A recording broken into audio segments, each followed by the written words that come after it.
Buenas tardes, esta es la clase de la unidad 7. En la unidad 7 nosotros tenemos la empresa familiar. La empresa familiar es una empresa que generalmente la mayoría de las empresas en la Argentina son empresas familiares. Entonces se le trató de dar una protección jurídica, si bien no hay una legislación específica de la empresa familiar donde se dé un concepto en la legislación y todo lo que implique su reconocimiento y sus protocolos y todo eso.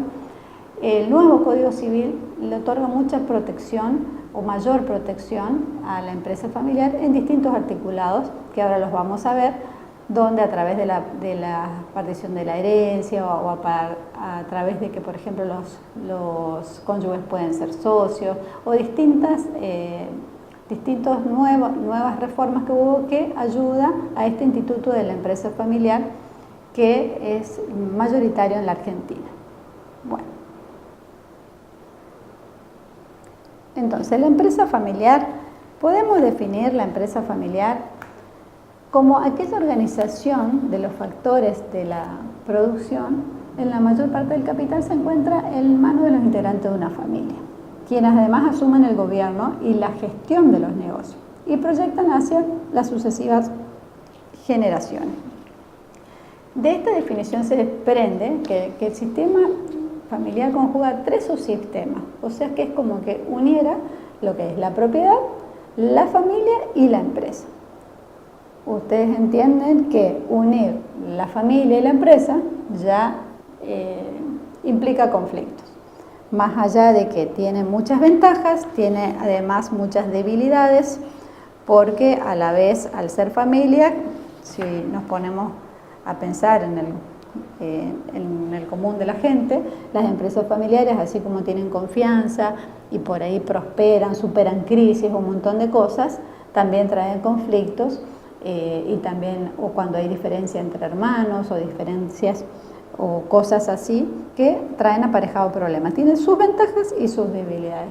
Entonces, vamos a ver respecto a la importancia que tiene la empresa familiar. Tiene una enorme importancia económica, social, moral, porque es reconocida en todo el mundo. Hay empresas familiares que pasan por décadas en distintos países.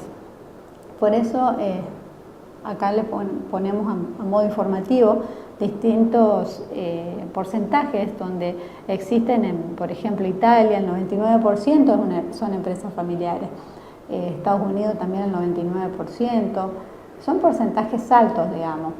Aun cuando no coincidan todos los autores, la mayoría coinciden que son más de la mitad de las empresas son empresas familiares. En la Argentina se considera que hay más de 1 millón de empresas familiares, o sea que nos representa el 80% del tejido empresarial, que eso es bastante, o sea que el 60% del patrimonio y del 60% de los puestos de trabajo del sector privado. O sea que la empresa familiar tiene una enorme importancia y en nuestro país mucho más.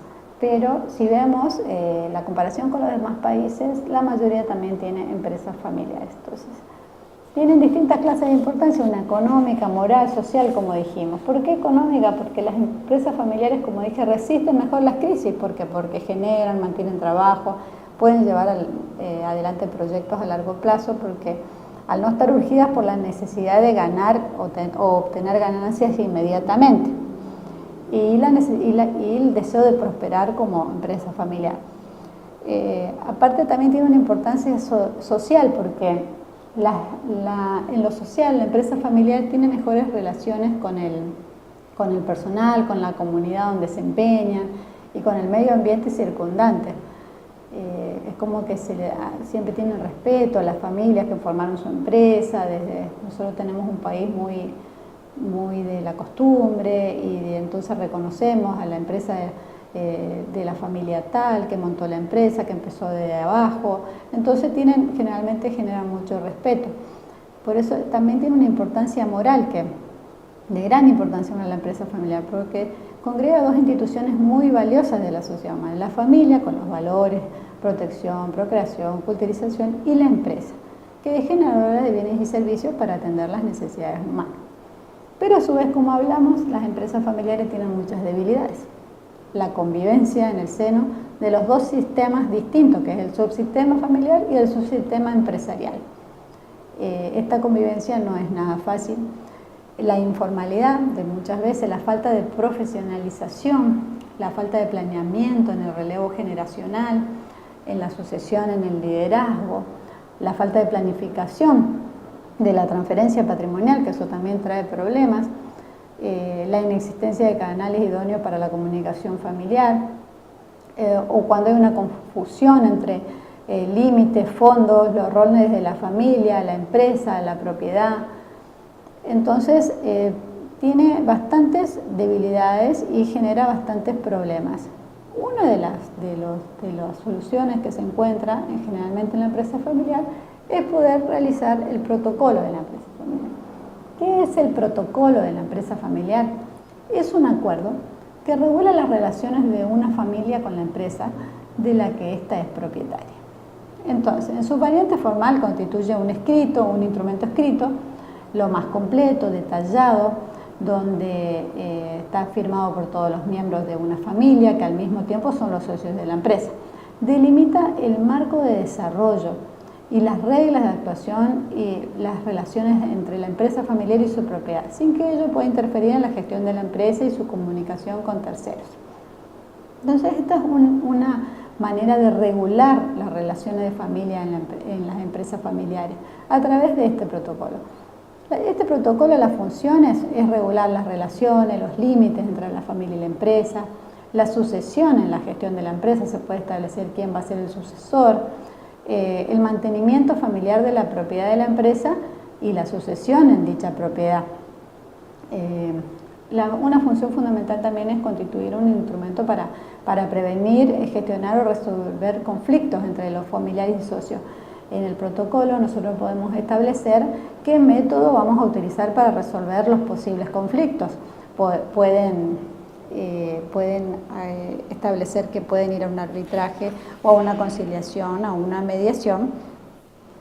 Muchas cosas se pueden establecer en este protocolo para tener un método de solución de los conflictos ante todos los problemas que acarrea una empresa familiar. Entonces, más allá de la función del protocolo, hay bastantes vacíos en el régimen jurídico argentino respecto a la empresa familiar.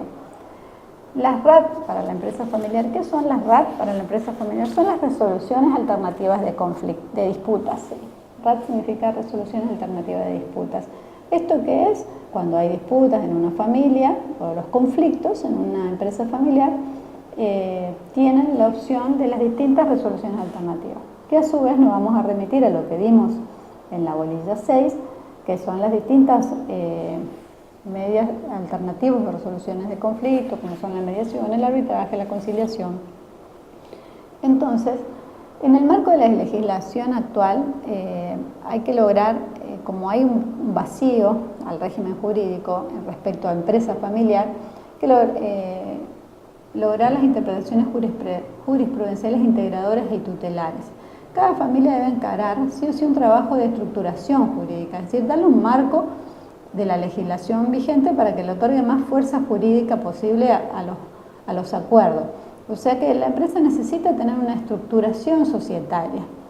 Por otra parte, además del protocolo de la empresa familiar, que tiene que tener una debida estructuración societaria, mediante la adopción de un tipo, cláusulas estatuarias, reglamentos pertinentes.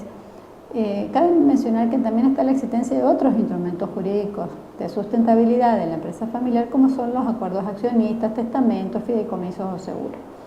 Pero entonces en este protocolo, además de tener un protocolo, ellos deben tener una debida estructuración societaria.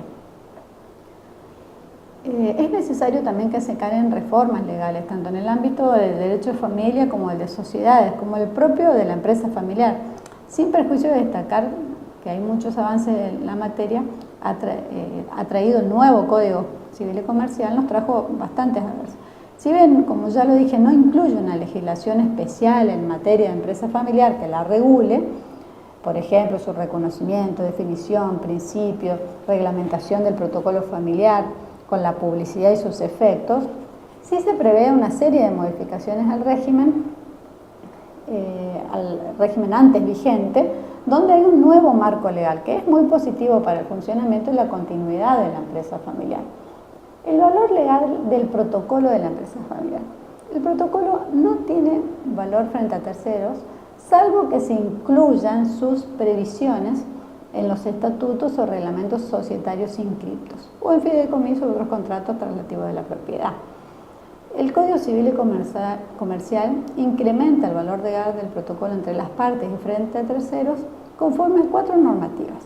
En primer lugar, por la admisión que el texto hace del pacto de herencia futura en el artículo 1010 del Código Civil, donde alude que los pactos relativos a una explotación productiva o a participaciones societarias de cualquier tipo, con miras a la conservación de la unidad de gestión empresaria o de prevención o solución de conflictos, esto es lo que nos dice el artículo, lo que inequívocamente se refiere, aunque no lo nombra, es el protocolo de empresa familiar y por ende le da un rango de contrato que incluye disposiciones especiales con efecto entre partes y frente a los terceros, digamos.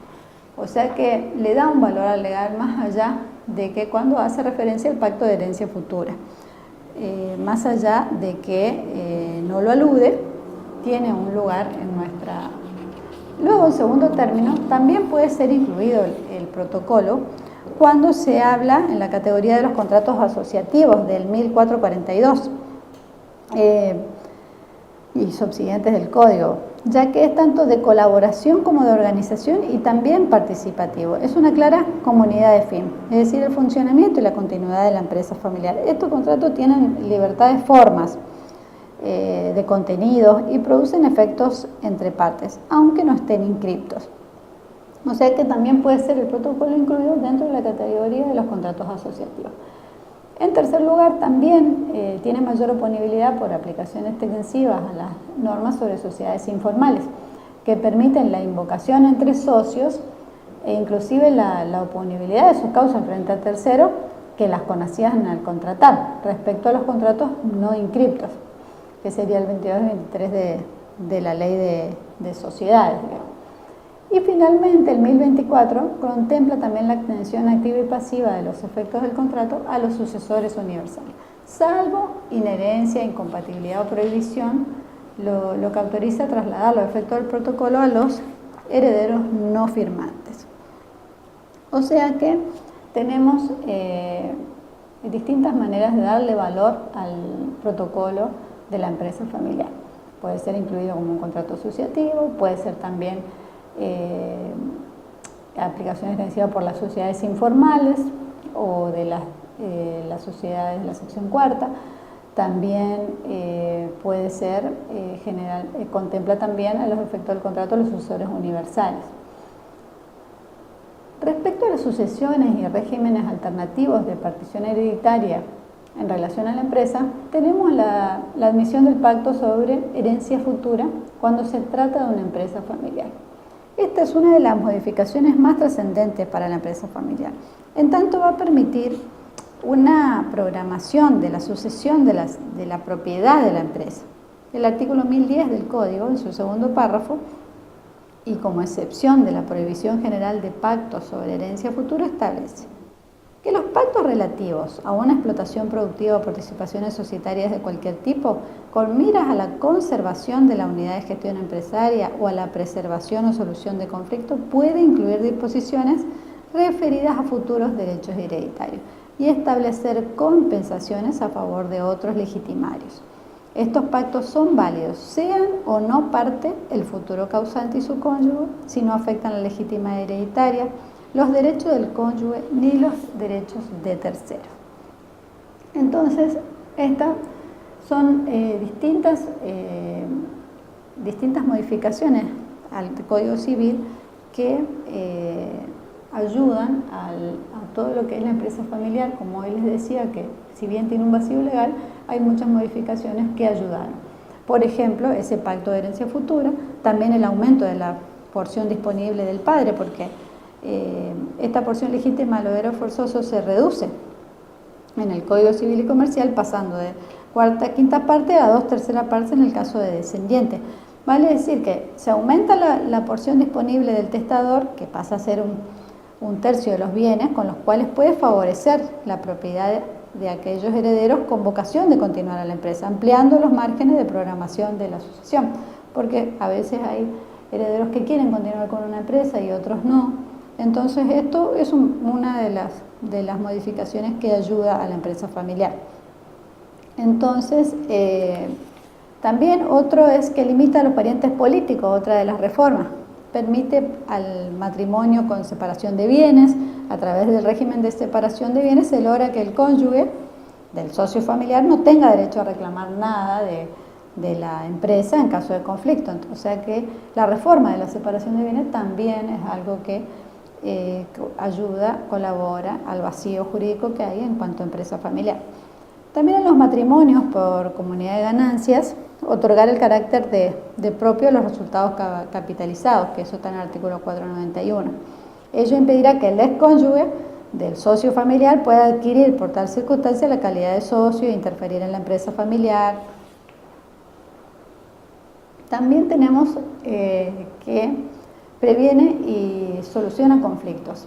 Es decir, el reconocimiento del arbitraje para dirimir conflictos en cuestiones patrimoniales de la empresa.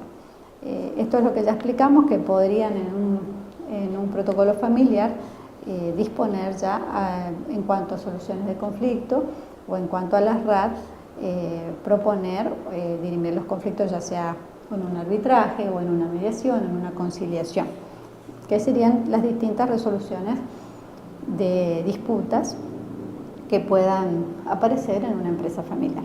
Se reducen las propiedades de reclamar la propiedad ya donada a favor de un heredero, porque al impedir que otro heredero excluido pueda dejar sin efecto tales donaciones, si las consintió cuando se hicieron, si ya pasaron 10 años desde la entrega de los bienes o si se le abona el dinero, en dinero su cuota legítima, ¿no? En los casos de los divorcios o sucesión, atribuye preferentemente la empresa al socio familiar. El juez debe conferirla a quienes participaron en su formación y a favor de quienes estén más capacitados para llevarlos adelante. También se fortalecen las empresas familiares informales, que es lo que hablábamos hoy, que serían las sociedades informales, las sociedades de la sección cuarta.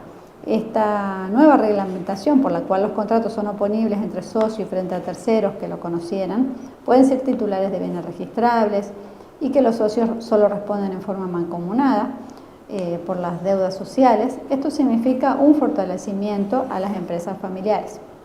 También admite la sociedad anónima unipersonal, que es el artículo 1 de la Ley General de Sociedades, que ya vimos, esta sociedad unipersonal que es para lo que se realizó la reforma de la Ley 26.994, que también da capacidad a los cónyuges para ser socios entre sí, sin importar el tipo societario. Los cónyuges pueden ser socios, lo que facilita la validez y formalización de una empresa familiar en sus primeras etapas, cuando son socios el padre y la madre solamente y todavía no tuvieron hijos. O sea que hay bastantes reformas que ayudan a darle un poco de formato legal a esta empresa familiar, si bien no la contempla jurídicamente en una parte especial y no está regulada especialmente. Este nuevo Código Civil y Comercial tiene bastantes herramientas para darle valor legal.